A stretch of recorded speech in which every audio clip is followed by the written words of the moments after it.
radio show with your host, Lonnie Clark.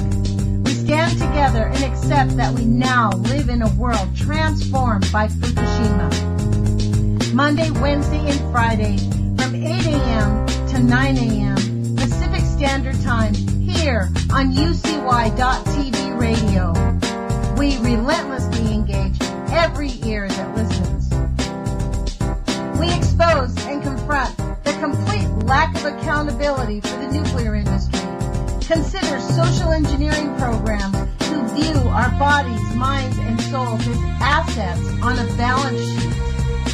We discuss vital current issues, interview activists, and engage our audience in an effort to allow all voices to be heard. The Age of Fission radio show creates a venue that all will choose. We encourage our listeners to reclaim their power and their courage to take action and save our planet from the ravages of greed and indifference. Our actions matter. Every voice matters. We remind our listeners that happiness is resistance.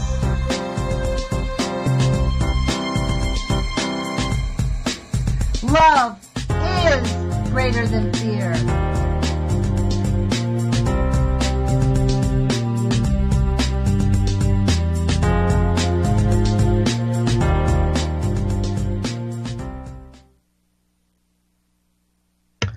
Good morning, UCY.TV radio listeners. This is Lonnie Clark with the Age of Fission radio show.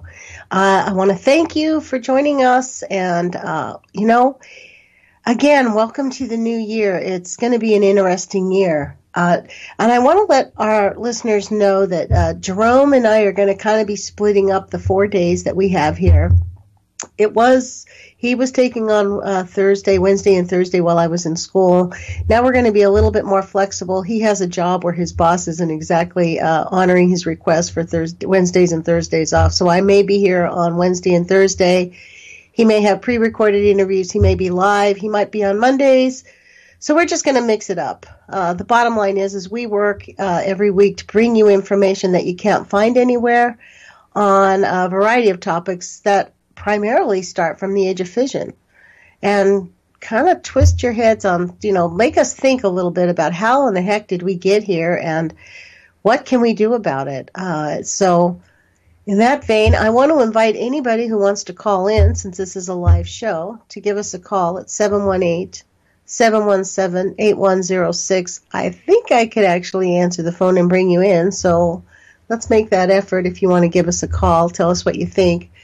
I have, as usual, a lot on my mind. There is a lot going on. This morning, Trader Trump, over the weekend, my button's bigger than your button, exposing his complete insecurity and need to oppress people.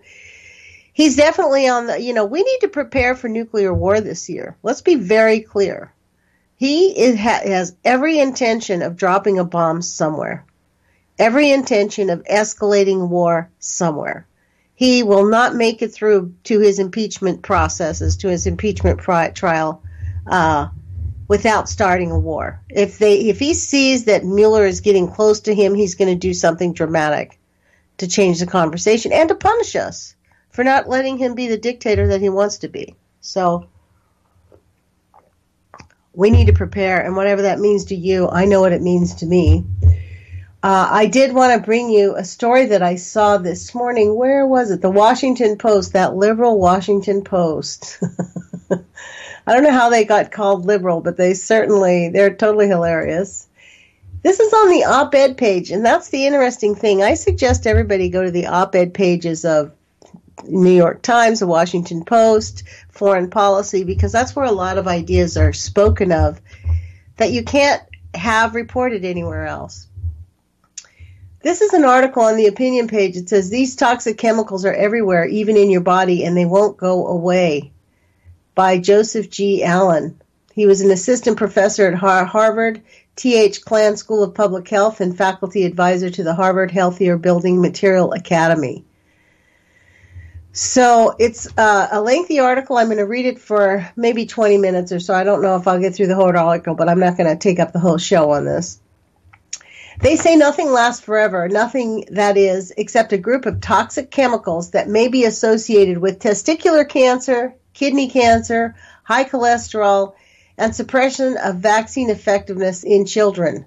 So that statement alone is supercharged for me, because to me, what they're doing is shifting our focus from the nuclear contamination that Fukushima still is. It's coming up on 7 years. From the thousands of nuclear bombs that poisoned our entire planet in the 50s and 60s that are now presenting itself in the form of cancer. And this whole idea of the suppression of vaccine effectiveness in children, as if vaccines are actually effective. I know in my interview yesterday with Christine, she was a very big proponent of vaccines. I'm not so sure I'm a proponent. I used to be, but the more I've looked into it, the more I think it's a bunch of hooey. There's better things that we can do to keep people safe. The rubella, the measles, all that stuff. People died from those diseases 150 years ago, not because of the diseases, but because of the filth they lived in. Because they didn't have basic sanitary conditions, running water. They weren't able to do a bunch of things. So, but I don't know. I haven't actually, that is just my intuitive gut. But after watching Vaxxed, which I highly recommend everybody watch, at least the way they do their vaccines right now, they're definitely a death knell, especially for boys. Let's get back to this article. They are now nearly in all of our bodies, are found in the air and water around the globe, and they never go away. They are forever chemicals. So you think they'll call any of this will be identified as radioactive contaminants? No. These are stain-repellent chemicals that we use in products throughout our homes, offices, schools, hospitals, cars, and airplanes. They are characterized by a fluorine-carbon backbone. The FC bond, the forever chemical bond, is quite amazing, representing one of the strongest bonds in all of organic chemistry. When several FC bonds are strung together, some really useful industry properties appear, including allowing air to pass through while blocking such things as grease, oil, and dirt. This ability to act as a stain repellent is why we apply them to all sorts of products we like to keep clean, from carpets and furniture to camping gear. It's also why we apply it to non-stick cookware. Almost nothing can stick to the pan when we have a layer of these chemicals on the surface. That being said, if you have any Teflon or non-stick cookware, get rid of them today. They're extremely toxic. We've known this for well over 20 years. Not worth it. Definitely not worth it. But this property comes from the pernicious dark side. The FC bond is so strong that these chemicals never fully degrade, ever, like for a millennia, ever. Forever chemicals, now, you know how long nuclear contamination lasts? 27, 100,000, 400,000 years. Okay. Forever chemicals have been used in products since the 1940s, when the assault started on Americans and the world. Forever chemicals have been used in the products since the 1940s, and to confuse things, as only scientists can, the terminology around these chemicals is so precise as to be useless. You might have heard them referred to as stain-repellent compounds or highly fluorinated chemicals. For years, many called them by their infamous toxic poster child, C8, referring to the 8 carbon forever chemicals, PFOA and PFOS. The most recent technical name for the forever chemicals we are talking about, the ones in the consumer products and building materials, are perfluorinated or polyfluorinated alkyl substances, or PFASs. Rolls off the tongue, doesn't it? There's another set of forever chemicals called hydrofluorocarbons that we are not talking about here. These are used as refrigerants, and because they are potent greenhouse gases, are being phased out of use under the latest amendment to the Montreal Protocol. It might be one thing if forever chemicals stayed put once in our consumer products and building materials, but that's simply not the case. Forever chemicals escape from the products we put in them and from the industrial facilities that produce them. The latest high-profile forever chemical to come under scrutiny is Gen X, a non-stick chemical in cookware that Chemours, the manufacturer behind Teflon, was allegedly discharging into Cape Fear River, the drinking water source for hundreds of thousands of people in North Carolina. We now find forever chemicals all over the globe, from the blood of polar bears to the middle of the Pacific Ocean. We also find them inside all of us. In the most recent survey of the United States population, one set of these forever chemicals showed up in the blood of more than 98% of Americans. My colleagues published a paper in 2016 showing that 6 million Americans have these chemicals in their drinking water above the safe limit set by the EPA. That might be an underestimate because regulators are considering lowering the limit. Yeah, let's just poison everybody. Public health scientists often describe the wicked game of replacing one harmful chemical with an equally harmful chemical as regrettable substitution. Do they really? Listen to this statement again. Public health scientists often describe the wicked game of replacing one harmful chemical with an equally harmful chemical as a regrettable substitution. Regrettable substitution. That makes me want to spit nails. Okay, let's get back. But forever chemicals are worse. We don't swap one for one. They are more like weeds in a garden. As soon as we remove one from the market, 10 more appear. We have largely eliminated the use of PFOA and PFOS, but there are thousands of new variants of forever chemicals in use, and it may get worse. In every chemical with a carbon-hydrogen bond, the fundamental unit of organic chemistry, you can theoretically replace the H with an F, creating a forever chemical. Thus, the number of forever chemicals can be made to close to infinite. Scientists could study these indefinitely and not make any progress. It's a security job that I don't want. We need a market solution to this problem. Here they go with a frickin' market solution. God, I hate these people. Thankfully, there is already action across several sectors. In the healthcare industry, Kaiser Permanente announced in 2016 that it is banning forever chemicals in furniture and materials in its building projects. Manufacturers Herman Miller and Shaw are offering products without them as well. Even consumer product retailers are getting involved. Columbia Sportswear partnered with hip-hop artist Macklemore in 2016 to introduce a rain jacket with no added forever chemicals. I actually, that kind of took me by surprise. I didn't know that rain jackets actually had forever chemicals on them. That was kind of a stun to me. So that means that you ought not to be buying. I mean, does that mean every other rain jacket has them? So no matter what, no wonder it's in our blood. We have it everywhere. So let me keep going. Universities have a role to play too. Harvard recently announced new green building standards requiring that we no longer purchase furniture or other materials containing forever chemicals.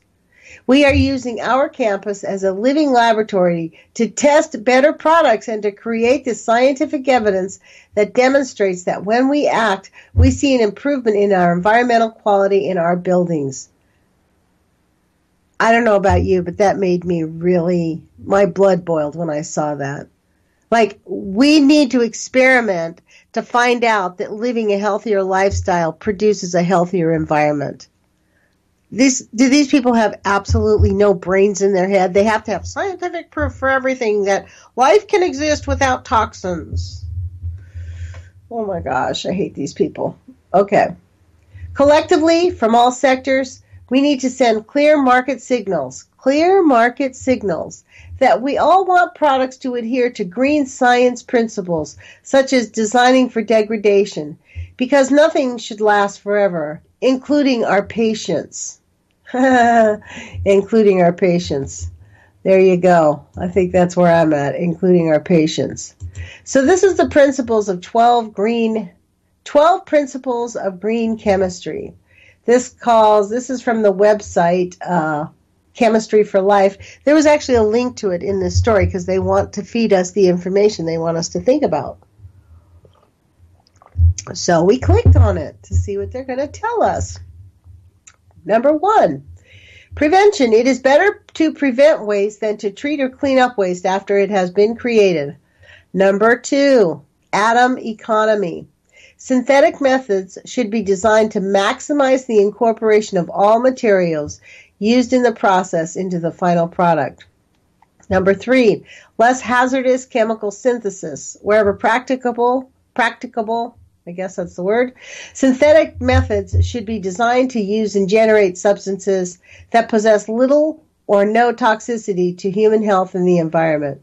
Number 4, designing safer chemicals. Chemical products should be designed to affect their desired function while minimizing their toxicity. Lord, I read that one wrong. Chemical products should be designed to affect their desired function while minimizing their toxicity. How's about, let's just not use chemicals, folks? Safer solvents and auxiliaries. The use of auxiliary substances, ergo solvents, separation agents, etc., should be made unnecessary wherever possible and innocuous when used. Number 6, design for energy efficiency. Oh my God, the box, they keep going in circles. Okay, energy requirements for chemical processes should be recognized for their environmental and economic impact and should be minimized. If possible, synthetic methods should be conducted at ambient temperature and pressure. Use of renewable feedstocks. A raw material or feedstock should be renewable rather than depleting wherever technically and economically practicable. Reduce derivatives. Unnecessary derivation, use of blocking groups, protection, deprotection, temporary modification of physical chemical processes should be minimized or avoided if possible, because such steps require additional reagents and can generate waste. Catalysis. Catalysis agents, as selective as possible, are superior to stoichiometric reagents. What the heck do those words mean? I don't know, boss. Let's go take a look. Okay, sorry. We'll put this into the Mr. Googles. He'll tell us. And I'll type in that says, what? I'll type and ask him, what does, and then I paste the word catalytic mean? And it will tell us. Ba-ba-da-da. Relating or involving the action of a catalyst. Okay, so let's look at the other one. Catalytic reagents, as selective as possible, are superior to stoichiometric reagents. What the heck is that one? I don't know, boss. Let's go ask the Googles. So we'll paste in that word into that sentence, and it will tell us. What does it mean? It means relating to stoichiometric,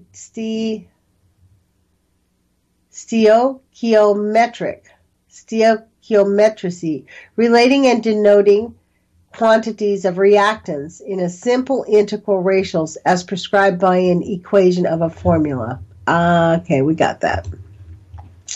Designing for degradation. Chemical products should be designed so that at the end of their function they break into innocuous degradation products and do not persist in the environment. They have relatively failed on every single, almost all products that they put out now. Real-time analysis for pollution prevention. I think it's a little late for all of this. This was done in 1998. Real-time analysis for pollution prevention. Analytical methodologies need to be further developed to allow for real-time in-process monitoring and control prior to the formation of hazardous substances. Number 12, inherently safer chemistry for accident prevention. substances and the form of a substance used in a chemical process should be chosen to minimize the potential for chemical accidents, including releases, explosions, and fires. And this was done by P.T. Anastas and J.C. Green, Chemistry, Theory of Practice, Oxford University Press, 1998. So I don't know about you, but I thought this was pretty shocking about the forever chemicals. They are in everything, including our rain jackets, the forever chemicals.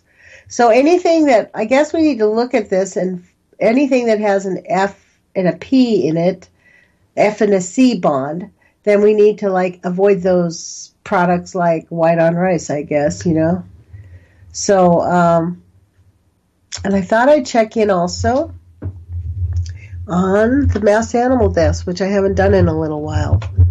It's kind of sad, but it's happening, folks. I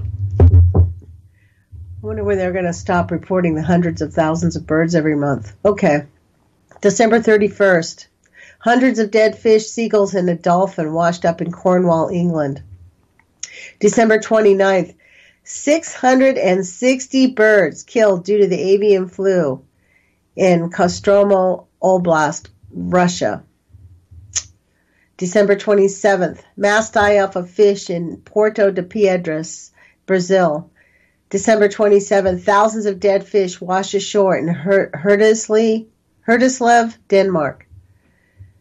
December 23rd, hundreds of dead fish found in the waters of Lee County, Florida. I'm going to just encourage you to come to this website. It's called End Times Prophecy. If you just Google in mass animal deaths, it's the only person keeping track of all these things. It's too hard to just read out and just keep going. There are thousands. I think it's been over a month. The reason I don't come here as often as I used to is it kind of gets to me. This is really sad. We are having seriously bad issues with the animals, and just they're the first line of attack. And as this article said, the forever chemicals, I'm not so sure that, we have the ability to protect ourselves from ingesting or being exposed to any of that. I do want to encourage you, though, to go to my Instagram page and look at my videos from, I think it was, I don't know, it must have been let me see, what date was Saturday, because just January 31st, I put up a post, and when you go to my Instagram page, it looks like it's white. It's a blank, but it's not blank. It was the video caught the sun, so it was super white. But that's where I found the live sand dollar on the coast of Oregon. I've never picked up a live sand dollar. I picked it up, and its little tentacles were moving, and it was searching, and it was moving. It was so exciting. I've never seen anything like that. So I posted it up on my Instagram. I was really excited. My Instagram page, by the way, is Nuts for Art, just like my YouTube channel, NUTZFORART. So, and let's keep moving around, because there are things that we can talk about. Maybe we should do some nuclear alerts, see what they're telling us or what they're not telling us. I don't know if any of you guys saw that story about Hanford, but there was a story over the weekend about Hanford. Says that they have basically, let me see the news if I can pick that story back up. The Department of Energy has to permanently close the damaged Hanford tank. So let's see. A new baby was born in Hanford. We'll see how much money. The baby is healthy and doing fine so far. Okay, Department of Energy. This story was dated January 2nd, 2018. Department of Energy to permanently close damaged Hanford tank. And I don't know if you guys know about this tank, but it is a gigantic, and actually they've cut the story down from where it was yesterday, or maybe I saw it on a different website. The Department of Energy says it will permanently close a damaged radioactive waste storage tank at the Hanford Nuclear Reservation. The department says that tank AY102 has widespread damage and should not be repaired. The Tri-City Herald reports that it was one of the oldest double-walled, it is the oldest double-walled underground tank at Hanford. The Department of Energy in 2012 revealed that the waste from the inner shell of the tank was slowly leaking into the space between the inner and outer shell. No waste is known to have breached the outer shell to reach the environment. No waste is known. The decision means that Hanford will have 27 newer double-walled tanks to hold waste emptied from 149 leak-prone single-walled tanks.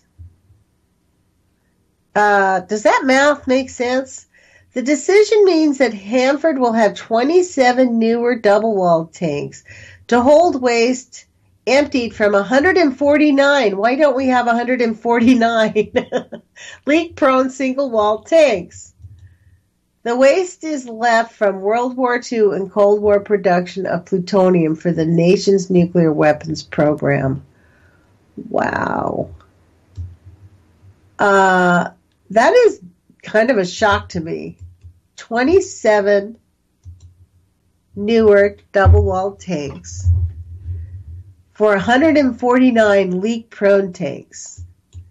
So are the 27 tanks like, what's that math? I mean, let me do that math really quick because that just does not make sense to me, folks. I mean, 127 tanks? What was that number? That stunned me. 27 newer double-walled tanks to hold waste from 149 tanks. So what does that mean? 149 divided by 27. That's 5 times. So are the 27 newer tanks going to be 5 times larger than the old ones? I doubt it. What the heck are they doing? It's like, okay, well, let's just pretend we're doing something and gouge everybody while we're doing it. Wow. That I just don't know how we can do this. How we can just take, like, how does that person write that article and put those numbers in there without anything, without any kind of asking any kind of question, like the simple math question that I just asked? Yes, we can build 27 new tanks for the 149 tanks that are leaking, but don't worry, you'll be fine. Oh, here it is, 4 days ago. Correction on radioactive cars, Hanford story. Let's see what the correction said. And I have gone to, folks, the Tri-City Herald online. The Tri-City Herald is the only one who actually reports on any of this stuff. Oh, God, listen to this one. This was reported a month ago. Okay, yes, it will lead to it. Here we go. This was the one that I read. I'm sure it was this one. Okay. Let's go to these stories. Correction, radioactive cars, Hanford story, December 29th. On December 28th, story about vehicles found with radioactive contamination at Hanford's plutonium finishing plant in Washington State. The Associated Press erroneously reported that workers had been cleared on December 15th to return to work, demolishing the plant. Although they were initially cleared, it has been on hold since December 17th, when the contamination was found outside the demolition zone. The corrected version of the story is below. Maybe we'll read that in a second, but this is a shock. More radioactive contaminated vehicles found at Hanford. A number of vehicles with specks of radioactive material has increased to 19 as checks continue at Hanford's plutonium processing plant. 12 additional government or vehicle contractor vehicles were found with additional radioactive contamination as of Wednesday afternoon, with 55 vehicles still to be surveyed, the Tri-City Herald reported. The dozen contaminated government and vehicle contractor vehicles are in addition to the 7 workers' vehicles found to have specks of contamination since demolition completed on December 15th in the most contaminated section of the plant. I can't read this. They don't take this. This guy, Ty Blackford, president of Energy Contract, CH2M Hill, Plateau Remediation. Those are the monsters that make a living out of lying to us. We take this very, very seriously. We're dealing with a form of contamination that is very, very hard to manage. You think? Listen to this story that broke on November 4th, and I don't think I had a chance to read it. A Hanford first. Tank waste could be treated off-site. Could it lead to less costly cleanup? No, it's going to lead to more costly cleanups. Wow. You know what they're talking about here, folks? They're talking about subcontracting this. HR 3053. It has not gone away.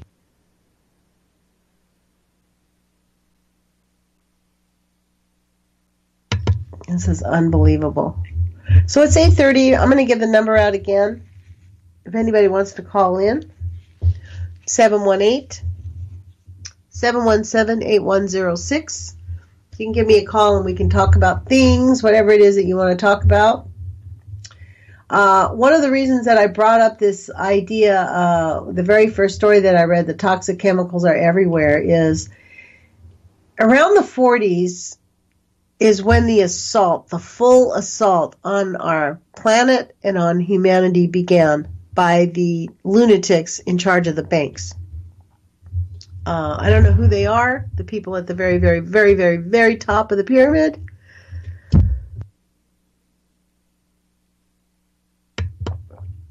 And there is some question as if they are not people. There's a lot of information that says they may not even be people. And they have put us on a roller coaster ride and the fast track to the brick wall. As you've heard Guy McPherson say, he doesn't believe we're going to make it to 2029. So, maybe he's right, but I'm sort of the cornucopian type. I'm hoping that we can come up with some idea. I would also suggest, since those of you are listening to this show and are definitely paying attention, so thank you for being here. I really appreciate that because that is what it matters. Just even listening to this show is a form of activism because you're allowing yourself to hear things that other news medias don't even want to talk about. It's the taboo of talking about chemical and nuclear pollution. We just can't talk about it. We can talk about global climate change.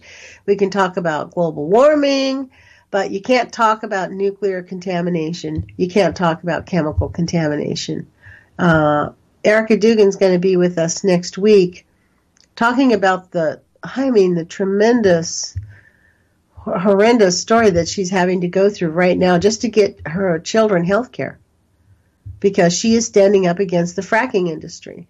Oh, and let's talk about the Anwar, folks, because the Anwar thing is a really big story. That was, in fact, the reason that they kept the so-called tax bill massively secret. They honestly they are going after, oh my gosh, Mr. Anwar.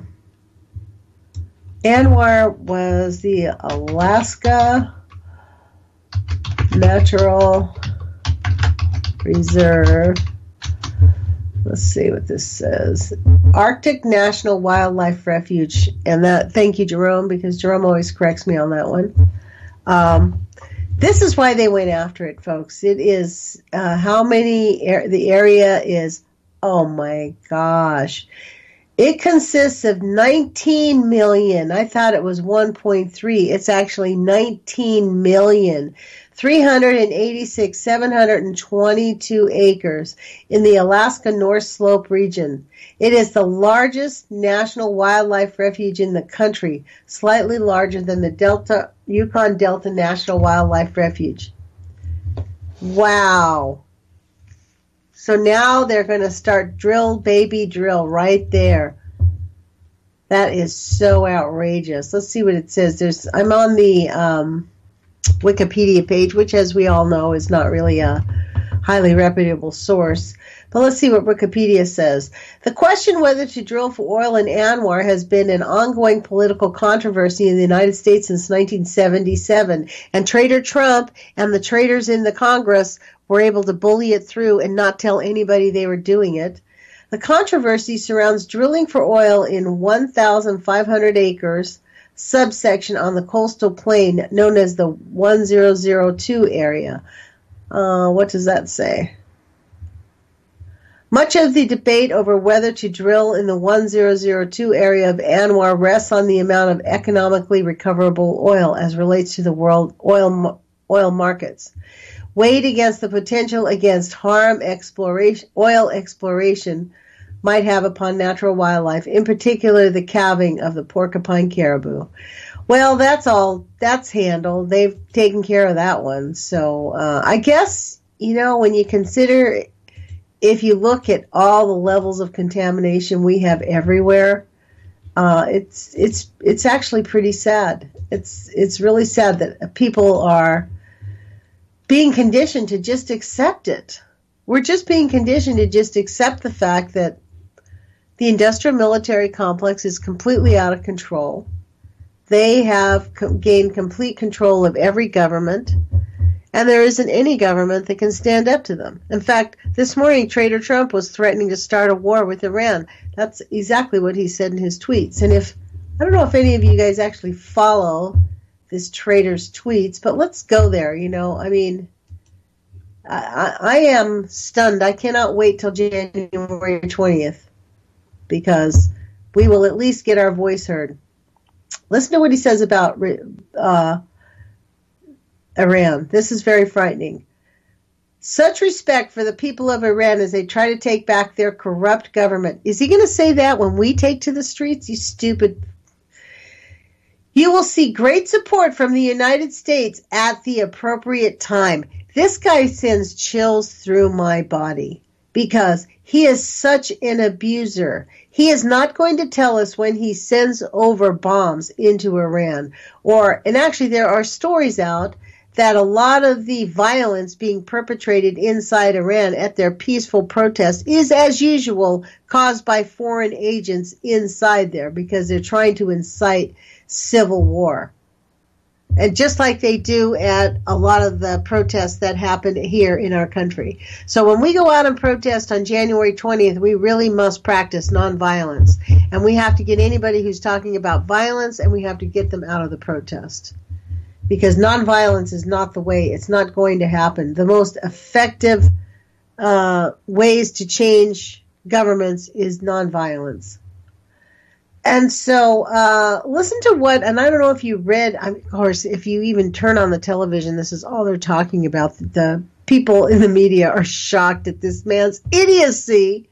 North Korea and Kim Jong-un just stated that the nuclear button is on his desk at all times. Will someone from his depleted and food-starved regime please inform him that I, too, have a nuclear button, but it is much bigger and more powerful than his, and my button works. Unlike his wanker, like his button works. This guy is completely insane. I do not know how a single person in this country can support Trump and think that he is not part of the so-called, he calls out the deep state, right? He can't decide if he likes them or hates them. I like you, but I hate you. I like you, but I hate you. I mean, he's president of the United States.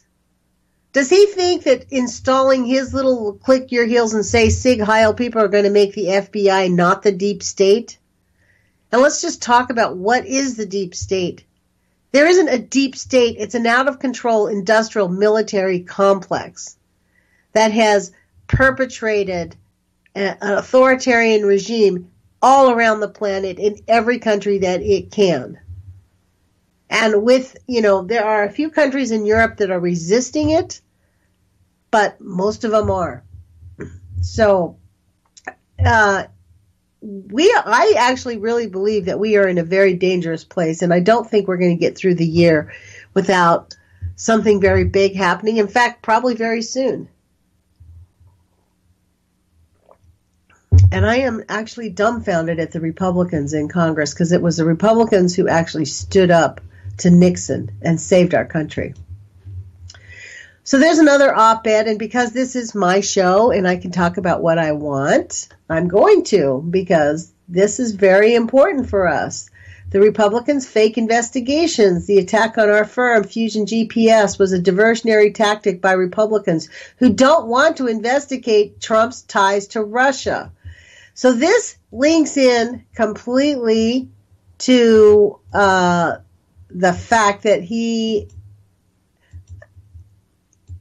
well, how do I say this? He makes money off of the American people. He is breaking the emoluments clause. When people say, oh, he's doing the same thing every president does. No, he's not.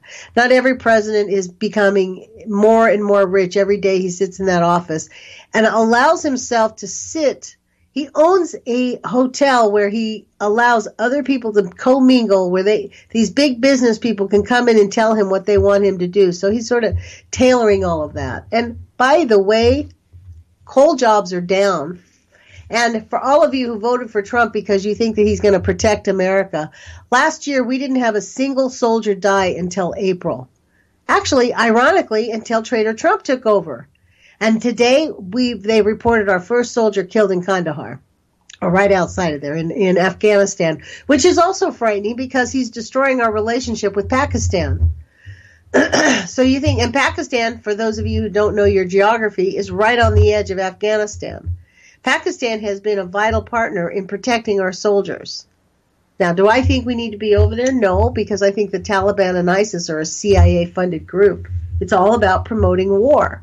War, because war is profitable. You know, and then when our soldiers come back, they're super sick, so then they have to go to this profit for healthcare system. And if they act up, they go into the profit per prison, or if they're black people or brown people, they go to the profit per prison system, and then they don't get to vote forever. I mean, this is really clearly a shakedown, folks. A serious shakedown, and it's not one side or the other. They're all participating. I called my congressman this morning at 6:30 in the morning and said, you know what? If his tweets over the weekend don't make you stand up and demand impeachment, and we need to actually have an impeachment process. It's not like you're going to say, oh, we're going to impeach you. This is a lengthy process where we examine, we put him on check that you're being looked at. That might actually correct his behavior and make him less of a threat to the planet and less a threat to our country. I told Pete DeFazio, if you don't get on the impeachment train before the elections in the midterms, I don't care if Art Robinson gets elected, because having Art Robinson who thinks we should all be drinking radioactive water to acclimate our bodies is no different than a congressman who, you know, sits by idly scared to death to protect our Constitution because of his big donors. He's afraid of the quote Trump nation. You know, I don't know how there's anybody who can support Trump. So if anybody wants to call in, who's sitting there listening to this, who's saying that you think Trump is a good guy, give me a call. Let's have this conversation.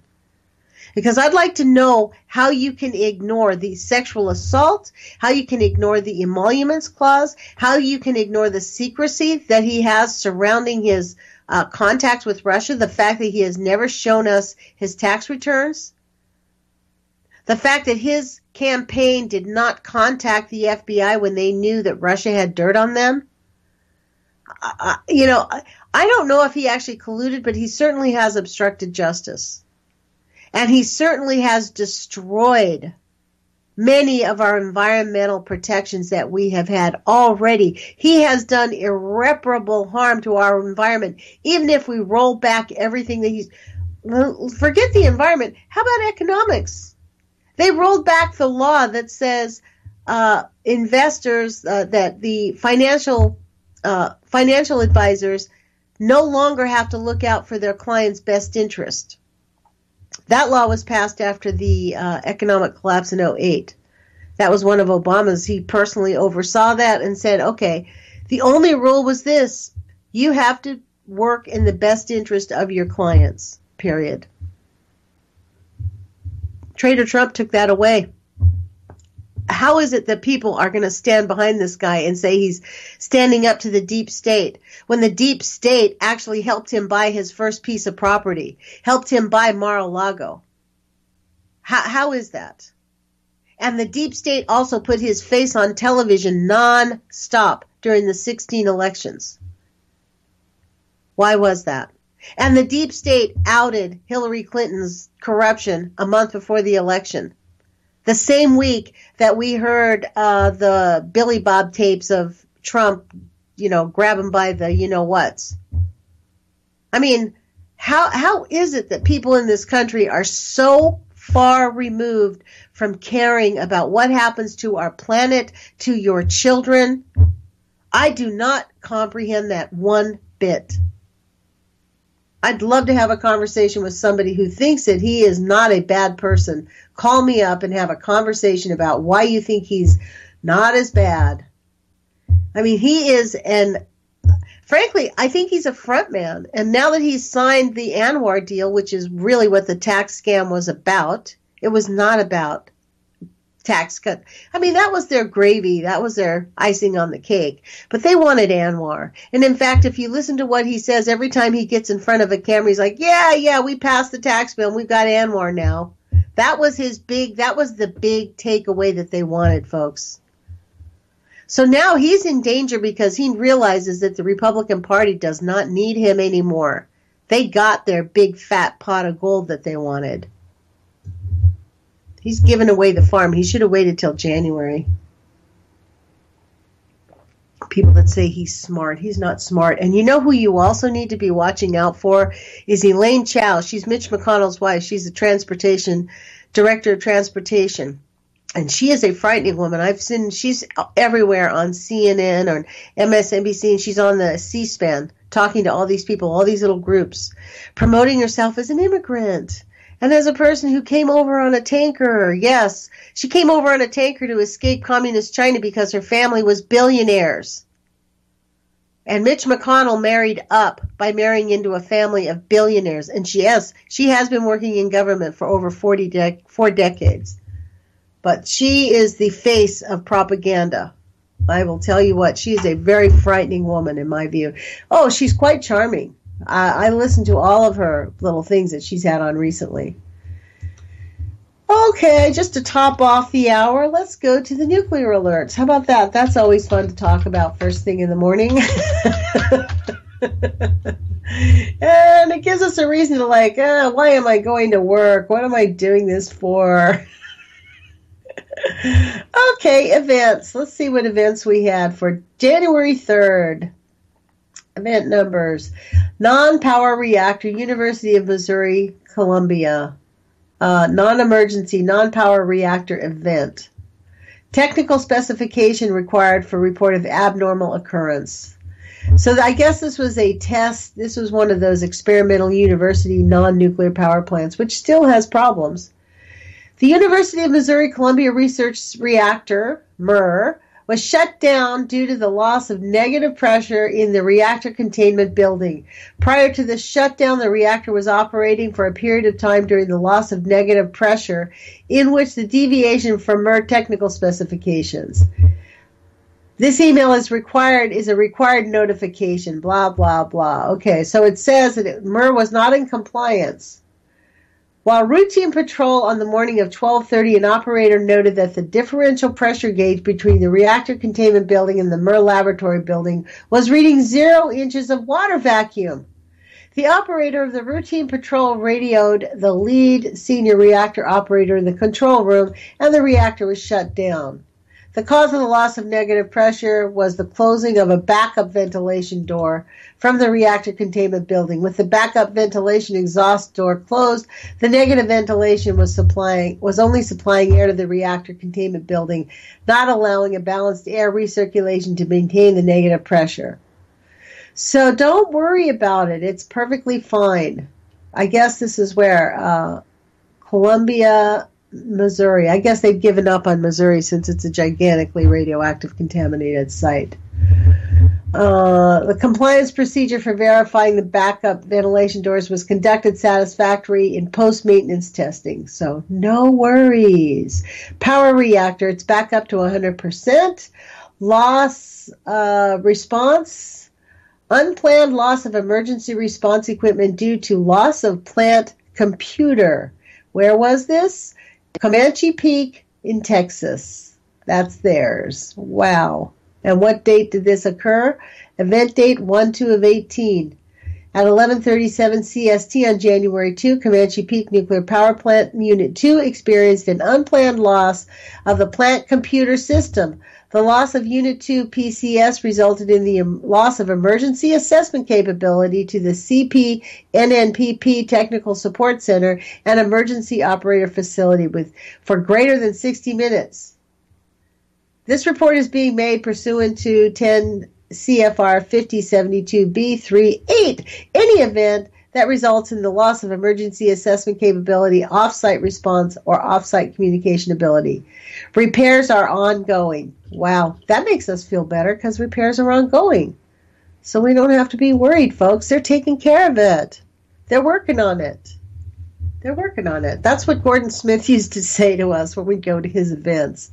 We'd ask him what he was going to do about impeaching George Bush. He's like, oh, well, we're working on it. Hence, Jeff Merkley. This is why we have Jeff Merkley in Oregon, because there was a group of us who used to go. This was before the Republicans got wise and made you show your Republican card to get into these events.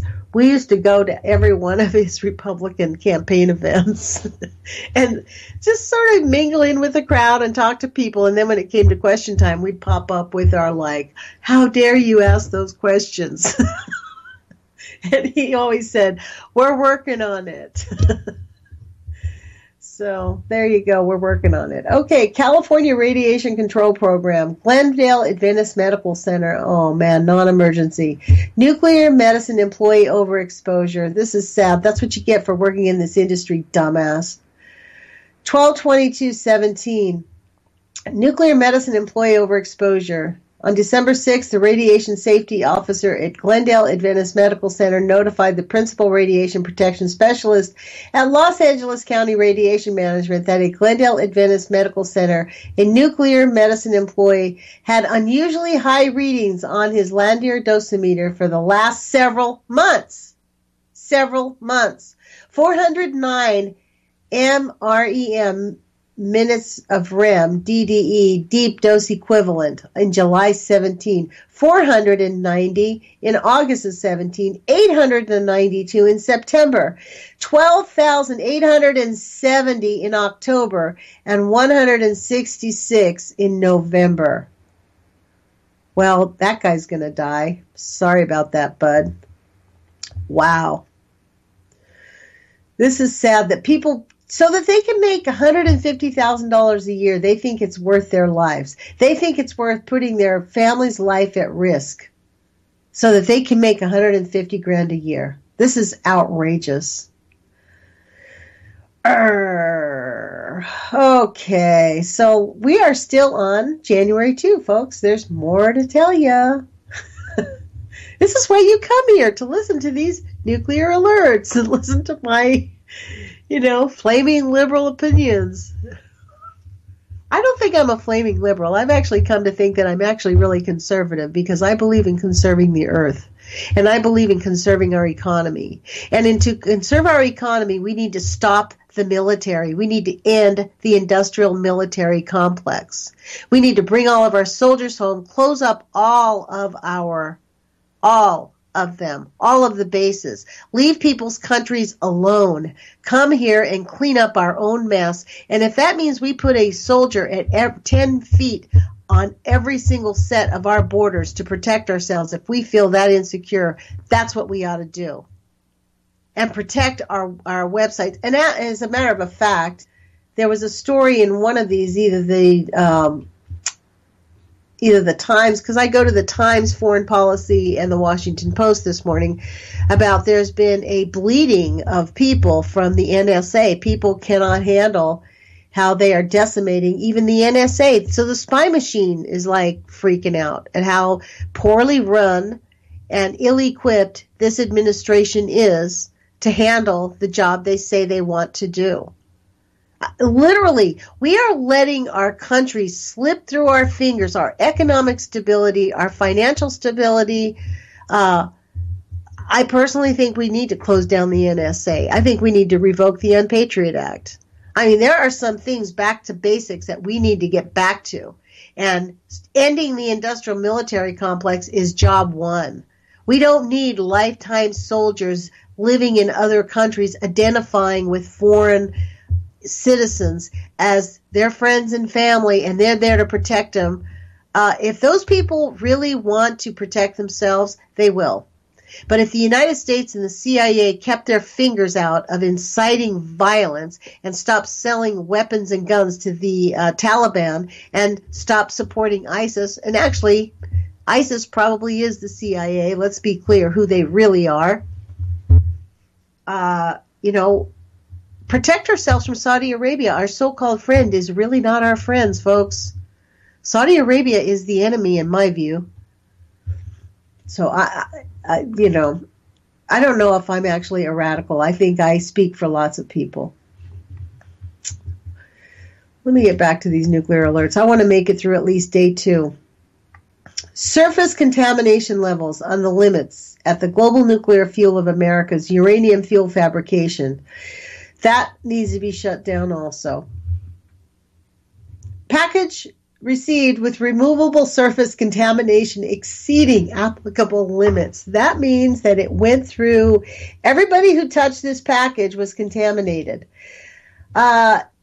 Global Nuclear Fuels of America is making a report to the NRC operations pursuant to NRC blah, blah, blah, to state that the NRC has conducted a GFNA1, received a package on September 29th. The event date was 9/29.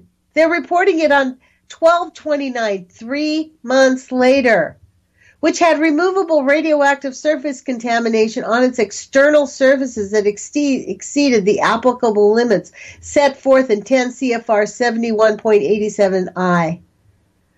Oh my God, these people are evil. This report is solely for the purposes of reaching resolution from an October 25th alternative dispute resolution, because Global Nuclear Fuels America maintains that the removable radioactive contamination on the external surfaces of a package, an open metal dumpster,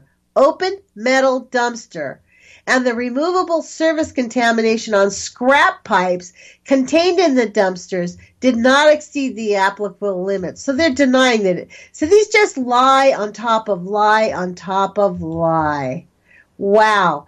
Safety significance at this time, at no time was an unsafe condition. These people are so horrendously evil. Oy vey. Okay. Now, very last one for January 2. South Texas. This is a nuclear reactor, power reactor. It's back up to 100%. Off-site notification. The South Texas Project Off-site Emergency Notification Siren number 7 was inadvertently going off. The Matagorda County Sheriff's Office notified the emergency response organization at the station of the siren actuation. Station personnel are addressing the issue with the siren. Don't worry, the siren went off. Oh, God. The licensee has personnel at the siren, which is no longer alarming, 1.5 hours after the alarming notification. So that's where we're at, folks. The same old thing, only on Balco now. So let's see. We have about a minute left. I want to thank our listeners, and I want to thank people who listen to our show and share our show with people. It does matter. We're not scaremongering. We're not doing this to freak people out. We're doing this to give people information. We're arming you with information so that you can learn to protect your families. And just be aware of what's going on right in front of our faces. They're not lying to us. It's just we're suffering from information overload. And my goal is to help you get some of that information so that you can digest it and protect yourself. So put your courage feet on, you guys. Please take action. Contact your congressman and tell him that we need to stop the insanity at the White House. And we'll talk with you soon. Take care, you guys.